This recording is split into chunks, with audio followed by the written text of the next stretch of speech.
En el siguiente video vas a aprender a cómo obtener la aceleración con que se está subiendo este motor a través de la segunda ley de Newton. Además, vamos a calcular la distancia que recorrió el motor durante 4 segundos en este movimiento. Este problema es muy simple, sin embargo te va a dar las bases para continuar trabajando con la segunda ley de Newton.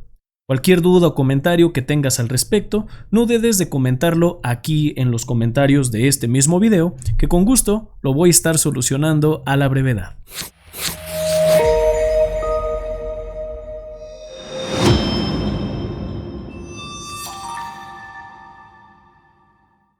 El motor de 3.5 megagramos está suspendido de una viga AB cuya masa no se toma en cuenta y es izado por una grúa, la cual ejerce una fuerza de 40 kN sobre el cable de izamiento. Determine la distancia que el motor es izado en 4 segundos a partir del punto del reposo. Como podemos apreciar, ingenieros, tenemos un motor el cual es levantado. A eso se refiere el término de izado. Este motor está siendo levantado por una grúa y nos piden determinar la distancia que va a recorrer este motor en 4 segundos. Para dar inicio a este problema, primero es necesario hacer nuestro diagrama de cuerpo libre. Esto es sumamente importante ya que nos va a dar la pauta para poder identificar las cargas que intervienen en este y poder aplicar la segunda ley de Newton. Entre las cargas, nosotros podemos apreciar que vamos a tener un peso.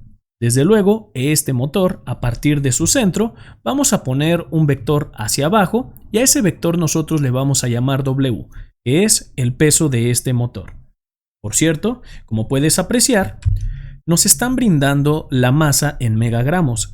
Esto no es nada del otro mundo. Simplemente recuerda que el término mega lo acuña una cantidad en matemáticas o en física, mejor dicho, que es por 10 a la 6. Eso quiere decir que vamos a tener 3.5 por 10 a la 6 gramos. Sin embargo, si nos vamos a los kilogramos, pues vamos a tener 3.500 kilogramos. Así que bien, ya tenemos el peso. Sin embargo, hay una fuerza que va a estar levantando ese motor.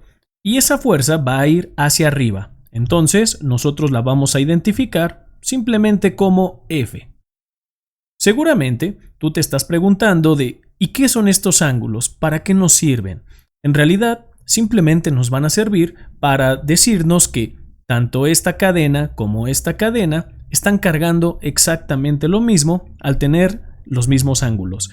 Esto quiere decir, ingenieros, que si nosotros o el problema nos pidiera identificar cuánto está cargando cada una de estas cadenas, sin lugar a dudas sabríamos que cargaría F entre 2 y la otra cargaría F entre 2.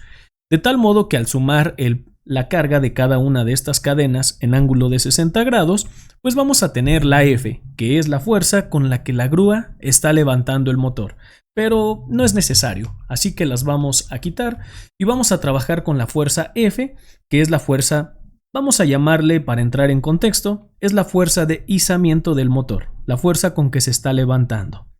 Y como pueden apreciar, pues solamente están involucradas estas dos cargas. Sin embargo, algo muy importante.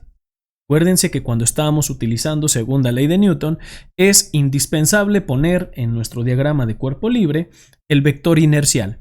¿Qué quiere decir esto? Pues que es el vector masa por aceleración que lo vamos a poner comúnmente en la dirección del movimiento.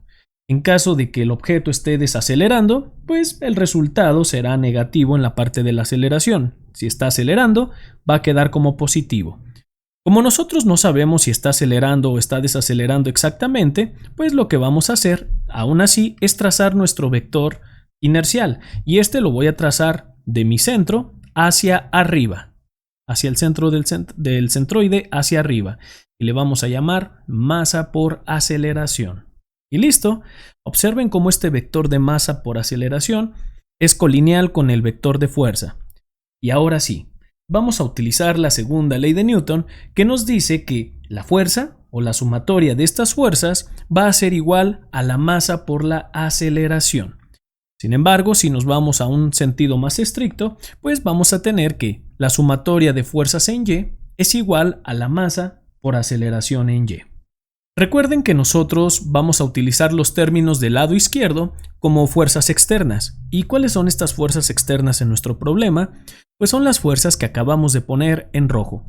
Del lado derecho vamos a tener las fuerzas inerciales, que son los vectores de masa por aceleración. En este caso nosotros, como solamente tenemos un movimiento vertical, pues tenemos un vector de masa por aceleración vertical.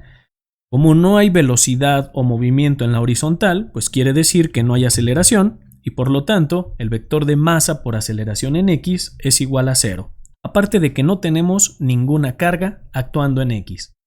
Así que vamos a trabajar solamente con el movimiento en y. ¿Y qué vamos a obtener de este movimiento? Vamos a tener el peso que va hacia abajo. Por cierto, no lo había mencionado, pero las cargas hacia arriba las vamos a considerar positivas. Eso quiere decir que vamos a tener una fuerza positiva, un peso negativo y un vector de masa por aceleración positivo. Vamos a escribir la ecuación y quedaría como fuerza menos el peso, y esto es igual a la masa por la aceleración. En este caso, ya no estoy poniendo el subíndice a la aceleración porque ya queda dicho que solamente vamos a analizar el movimiento en y. Ahora, de estos datos, ¿con qué contamos? Contamos con la fuerza de izamiento, que son 40 kilonewtons, pero siempre lo recomendable es trabajar con las unidades base.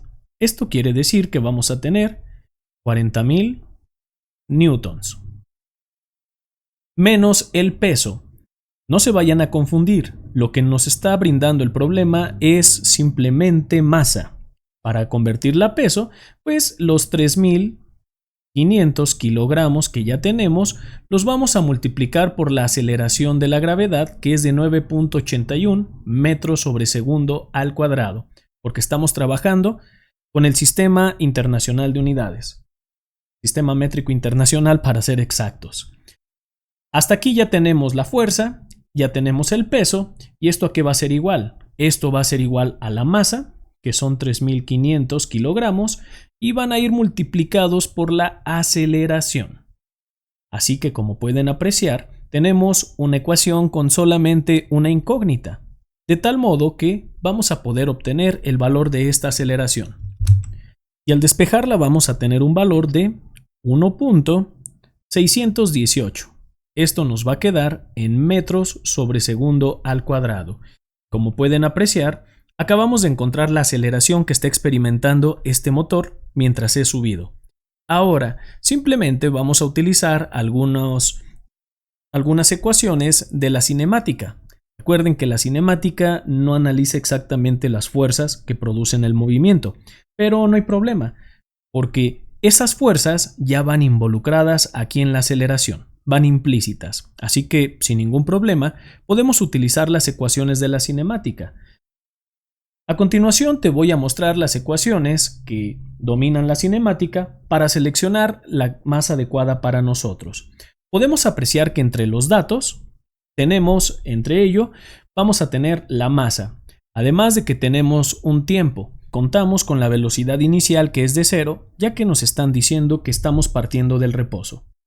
Entonces, la ecuación de la cinemática que más nos acomoda es esta que se muestra en la pantalla, la cual nos dice que la posición final menos la posición inicial es igual a ¿qué? Es igual a la velocidad inicial por el tiempo más un medio de la aceleración por el tiempo al cuadrado. Hay que recordar algo. De esta ecuación de la posición final menos la posición inicial, nosotros sabemos que el cambio de posiciones, o la diferencia de posiciones, nos va a dar una distancia. Y también de esta ecuación, como la velocidad es igual a 0, pues este término se va a anular. Eso quiere decir que la distancia que nosotros vamos a recorrer, o mejor dicho, que el motor va a recorrer en estos 4 segundos, la vamos a obtener multiplicando un medio por el valor de la aceleración, que es de 1.618 metros sobre segundo al cuadrado, y lo vamos a multiplicar por el tiempo, que es de 4 segundos, y esto va a ir elevado al cuadrado. Y la distancia recorrida va a ser de 12.994 metros. Esto es lo que ha recorrido el motor mientras lo están subiendo con las características o los parámetros que nos están brindando. Así que los invito por favor a que cualquier duda o comentario que existe, no duden en preguntar, que con gusto estaré resolviendo sus dudas a través de los comentarios de este video y lo haré a la brevedad. Con esto, ingenieros, damos por concluido todo lo que el problema nos estaba solicitando. Por lo tanto, te invito a suscribirte a este canal y ver cada una de las listas de reproducción que aparecen en él. Seguramente van a ser de gran utilidad en tu estancia como estudiante de ingeniería. Así que regálanos un like, comparte los videos y te deseamos mucho éxito. Que la fuerza te acompañe.